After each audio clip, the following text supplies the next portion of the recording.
Hello, আসসালামু আলাইকুম। আমি আজকে আপনাদের সামনে যে বিষয়ে কথা বলব সেটি হচ্ছে তরুণদের শখের বাইক।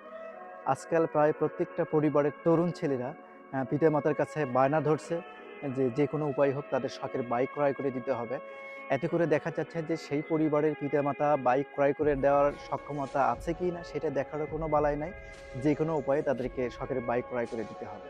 কোনো পরিবারের পিতামাতা যদি বাইক ক্রয় করে দিতে অসম্মতি জানাচ্ছে, তখন সেই পরিবারের তরুণ ছেলেরা বলে থাকতেছে যে, বাইক ক্রয় করে না দেওয়া পর্যন্ত মানে পড়ালেখাও করব না, কোনো প্রকার খাবারও গ্রহণ করিব না। এতে করে পিতামাতা বাধ্য হয়ে যেকোনোভাবে হোক অর্থ ম্যানেজ করে তাদের সন্তানকে বাইক ক্রয় করে দিচ্ছে।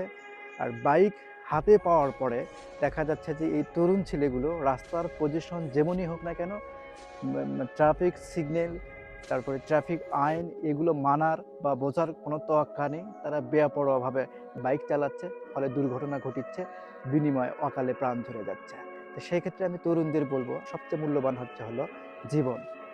পরিশেষে আমি সকল প্রকার ব্যক্তিবর্গদের আমি বলতে চাচ্ছি যে, আমরা যেকোনো ধরনের পরিবহন চালাই না কেন, অবশ্যই আমরা ট্রাফিক সিগন্যাল, ট্রাফিক আইন এবং সর্বোচ্চ সতর্কতা মেনে আমরা পরিবহন চালাবো।